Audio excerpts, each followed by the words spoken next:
Hey guys, and welcome back to another video.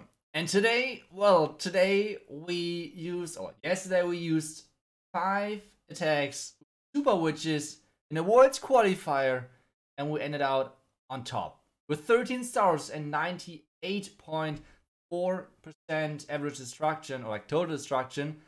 That was a pretty insane war. Huge GG to Nova. There was a really close war, 13-13. But in the end, we edged out on the percentage. And one thing which is crazy to me is that we had 3 triples and 2 time fails. It's not like that we actually failed those attacks. It's more like 99 from Eve Jack, which was a time fail, and a time fail from me with 93 as well. So super witches are pretty crazy in the current meta, and I mean, kind of showcases that with us using 5 super witches in the world's qualifier. I will show you guys obviously all of the attacks, and it was a little bit I don't know if it's karma or whatever happened there, but normally like Evecheck and me are like the guys who are having the super witches plans, and for example Lex or Maxi or Nick, normally they don't do super witches that often. So it was like, for example, this attack was my plan with like zapping the Expo, so you have like nice pathing everything, and I don't know, that's a little bit unfortunate that in the end Evecheck and me failed, or like time failed. So that was kind of unlucky, I guess, but still an insane war from us, I think. And we saw already on Twitter that I guess we should rename Tribe Gaming to Super Witch Gaming, but that's pretty impressive troop right now. It's actually crazy. Like, Super Witches are so insanely strong in the current meta, and let's see how far we can get with them. But the next war today is going to be against the second Nova team in the qualifier in the semifinals. So far, we never made it further than the semifinals in the qualifier. First qualifier, got into the semifinals. Then the last qualifier, we got once again in the semifinals. And somehow semifinals are always our like, I don't know, finish line, whatever. And that's kind of the downside right now. So we hope we can somehow get through this course, but let's hope for the best. Let's see how far we can make it. Maybe we have the power to beat the next Nova team. But yeah, that this war was insane. Like, I think this war was one of the most fun wars to watch for viewers, because it was so freaking close. Like, until the last attack was so insane. And I rewatched the live broadcast, and I Lady B and I think Carbon streamed that, and it was so funny to see. Like, they were actually surprised that we used 5 times super witches. Like, it's not like that we tried only to use super witches on the bases where they were fitting or something. Just use super witches on every single base, and it's not like that we were, I don't know, all super witch pros or whatever. Like, I think Maxi started this exact morning to test, he did a couple of FCs with super witches, and that's it. The same basically with Lex. Like, Lex, I think yesterday he wanted to do a queen charge, and I told him like 2 minutes before that, Lex, do the super witch plan, you're gonna triple, trust me, do this, and you're fine. He did it, and did an insane big overkill, maybe one of the biggest overkills of the tournament.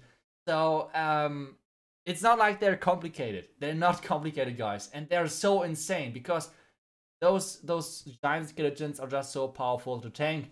And the problem kind of with those super witches is kind of the same problem as normal witches.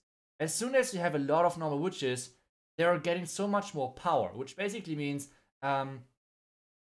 witches work, since they're spawning troops, witches work that as soon as they're getting more in numbers, they're getting more and more efficient, and more efficient than their housing space actually shows.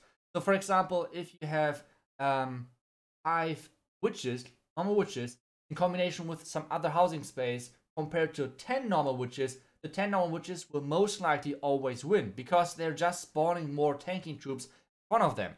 This is why it's so important, for example, on normal witch attacks, to get rid of a couple of witches in the beginning, because this is kind of making the attack falling apart, because as soon as you have those witches missing, you're missing in the end like 8 skeletons, and this is adding up really, really quickly. The same story with super witches. Before the update, you were able to bring 4. Now you can bring 5. That's actually a huge difference. Some people might say, okay, that's just one witch more, like that's just one super witch, who cares? But like I said, on witch, or like overall on troops which are spawning other troops, it's always getting way quicker, more important than their housing space actually shows. And that's kind of the story with super witches, because you have so many giant skeletons, they're always getting respawned. Crazy. So before the update, for example, you had 4 giant skeletons in front of your witches. As soon as those 4 died, you had the witches getting attacked. This time the defenses have to get through 5 super skeletons. So that's kind of the thing which is adding up really quickly, and this is why this attack is so strong. You guys can see it over here, that Nova did not really predict this entry, I guess, because there are still 3 healers alive, and those healers would just keep the witches alive. There, one witch died, but still there are some giant skeletons in front of them, still witches alive. At the top side there's another one, so there only so far died 1 witch, and those skeletons are just tanking the back end forever, so they just cannot die, and that's kind of the crazy thing about them. And now there's still 1 freeze. You always bring a freeze in this army composition, never bring a poison or something, it's useless. And well, just the back end has no chance, and that's how you can easily kill bases. Like I said, Nick or Lex or Maxi, they never really practice this or something like that, and that's the crazy thing about this. So freezing the last cannon to make sure that it's a little bit more time efficient, because the tiebreaker on those qualifiers is always time. That's the next stupid thing. Like, this is promoting even more spam. Like, why should you do a complicated queen charge, which most of the time is ending around like the last 10 seconds of an attack? Why would you do an attack like this if you could just spam, I don't know, like hybrid or something, I think you guys wanted to call it, or air hybrid, whatever. Those attacks are way quicker, or even super witch attacks are most of the time pretty quick if you don't mess up any of the pathing. But this means, why should you do complicated queen charge attacks if the tiebreaker is time? That makes no sense to me. Like, all of this is promoting even more spam. And yesterday, there were 2 big German streamers who were casting the tournament, and I asked both of them and their viewers what they liked more. Do they like the current spam meta, where it's just like, which troop do you spam into the base, most likely? Or do you like the kind of variety which the last meta was? Because even though we had hybrid as the most used strategy, first, hybrid is still more enjoyable to watch, in my opinion. And second thing is, you still had way more different strategies than just deciding if I should spam now dragons or just dragons with super minions, or like witches. That's not really enjoyable to me personally. Either way, if you guys want to get triples right now, use one of those strategies. Do not go the fancy way. It's completely useless, except it's just for style points or something. But except that if you actually have the triple, go with something which works, which is just some of those spammy type attacks. For example, the super witches. And Maxi is showcasing this perfectly. He let his witches be through the first wall, and then the Hogwarts from the top side are coming in. There are still all of the wizards which just melting through the enemy royal champion. This own royal champion is coming from the right side as well. There's 1 super witch at the top side, 1 super witch over here, 1 super witch on the left side, which is just dying right now.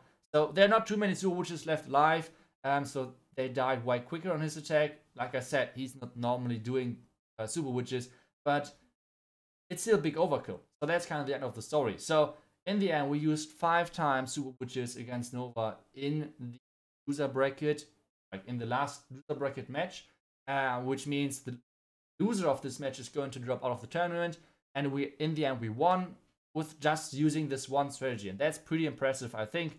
Not from us that used it, but more like that this attack strategy is actually that strong. So either way, I hope you guys enjoyed the video. I hope you guys enjoyed all of the attacks. There were some crazy attacks in there. Nova did insanely well as well, don't get me wrong. That they had 13 stars as well. They mainly used Nalo, so we super witches, they used Nalo. And well, pretty crazy war overall. There was one thing which, like, one defense which was pretty exciting. That was this one. Except that, like I said, you guys can see it over here. The percentage overall was insanely high, like 93% to 98%. So that's pretty high percentage war. A lot of time fails on both sides, or like on sides overall. And well, guys, that's it for now today. I hope you guys tune in today for the last couple of matches. I hope that we can somehow break the curse of our semi-final finishes. that would be really awesome. And well, I hope you guys will be in chat cheering for us or for the other Nova team. It comes all down that you're just showing up, that you guys are supporting this youth sport scene. For that, thank you guys so much. I hope I see you guys there. And well, until then, see ya. You're back tomorrow for the next one. Until then, bye bye.